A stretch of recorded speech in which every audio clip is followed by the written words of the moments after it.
When you've been hunting for a gaming monitor on a budget, the first thing that scares you is how often the cheap ultra-wide promises turn into a disappointment. The colors look washed out, the curve feels more like a gimmick than a help, and the frame rates just can't keep up with fast shooters.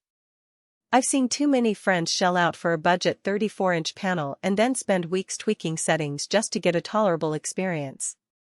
That hesitation is why I wanted to see if Acer's Nitro 49-inch model actually delivers the kind of immersive, high-speed performance that makes an ultra-wide worth the extra desk real estate.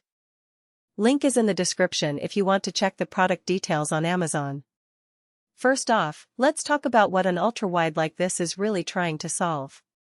In a typical 16:9 setup, you're looking at a single pane of action that can feel cramped, especially in strategy games or simulators where you want to see more of the battlefield without constantly scrolling. The Nitro 49 stretches that to a 32:9 aspect ratio, essentially giving you two 27-inch screens in one seamless curve. The 1000R curvature is meant to match the natural curvature of the human eye, so you don't have to keep refocusing from one edge to the other. In practice, I set it up next to a modest mid-tower PC with an RTX 3060, and the first thing I noticed was how the peripheral vision feels genuinely expanded in a game like Flight Simulator. You can see the horizon and instrument panel without turning your head, which makes the experience feel less like a window and more like you're inside the cockpit. The headline specs: DQHD 51201440 resolution, 240Hz refresh, 3 milliseconds response, and AMD FreeSync are impressive on paper, but what matters is whether they translate into smoother gameplay when you're actually playing. I ran a few sessions in Valorant and Cyberpunk 2077 at 1080p and 1440p. With FreeSync engaged, the monitor kept the image locked to my GPU output, and I didn't see any stutter or tearing even when the frame rate dipped into the low 150s.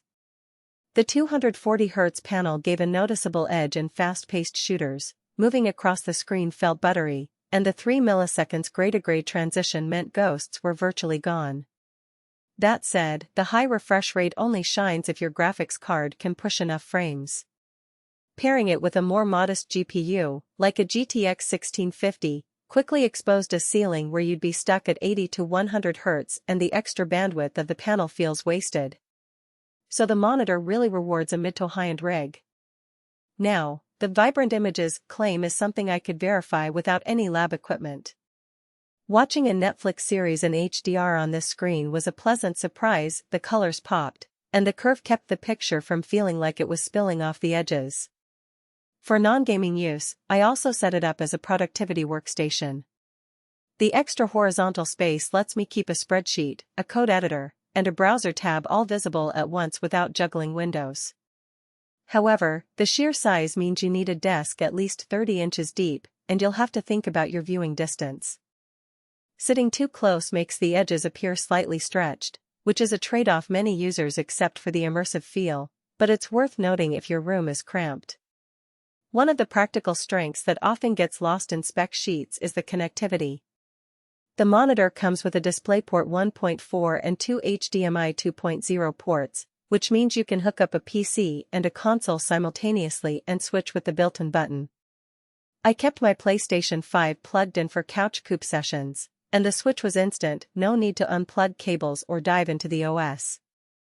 The on-screen menu is straightforward, with preset modes for FPS, RTS, and cinematic content, which is handy if you don't want to dive into custom calibration. The only downside here is that there's no USB-C input, so if you're hoping to daisy-chain a laptop or use a single cable for power and video, you'll need an adapter. Let's address the elephant in the room: price versus value. This Nitro sits in a price bracket that competes with both premium 34-inch ultrawides and larger 49-inch panels that offer HDR and higher brightness.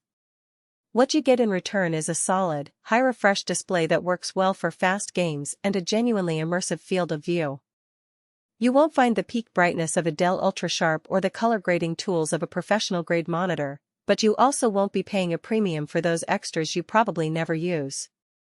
If your primary use case is gaming, especially competitive shooters or simulation titles, and you already have a graphics card that can keep up, the Nitro gives you the widescreen experience without the extra cost of a dual monitor setup. who should buy it? If you're a gamer who loves the feeling of a cockpit, wants a single piece of glass that replaces a dual monitor rig, and already have a GPU that can push 150 frames per second or more, this is a solid match. It's also a good pick for content creators who need